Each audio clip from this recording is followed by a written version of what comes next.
He was the first popular American songwriter to compose major orchestral scores, and his urbane style perfectly captured the spirit of the jazz age. Hear George Gershwin's orchestral music this season at the CSO. A son of Russian Jewish immigrants in New York City, Gershwin began working as a Tin Pan Alley pianist as a teenager. In 1919, he wrote his first hit tune, Swanee, and that same year, his first classical work, Lullaby for String Quartet. He spent the next decade writing songs for Broadway shows and revues, nearly all featuring witty lyrics by his brother Ira.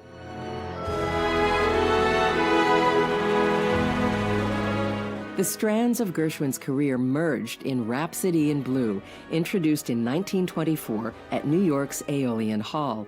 It was part of an experimental concert of symphonic jazz by Paul Whiteman and his big band.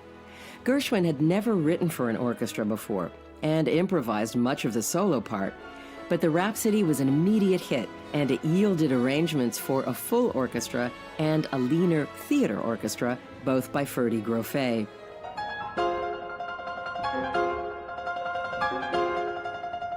Gershwin continued to polish his skills as an orchestrator with the Concerto in F of 1925.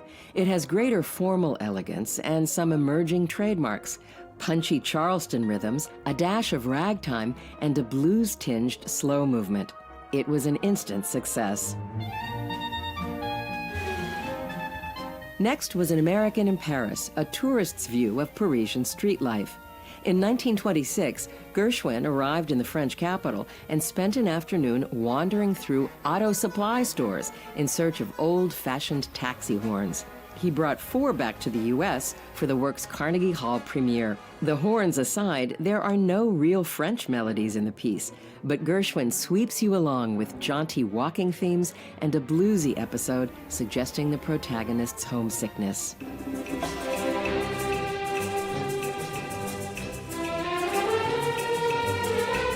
The second Rhapsody of 1931 draws on material from Delicious, a Hollywood romantic comedy set in Manhattan. The Cuban overture was inspired by a trip to Havana, which Gershwin described as 2 hysterical weeks where no sleep was had. But he studied the distinctive rhythms of Afro-Cuban music on his visit and returned with a set of Cuban percussion instruments that take a starring role in the overture.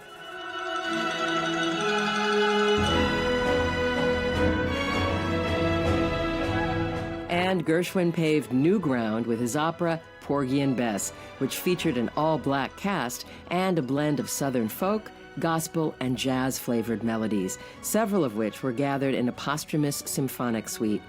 Gershwin continued writing musical theater works such as Girl Crazy and Of Thee I Sing before his tragic death from a brain tumor in 1937.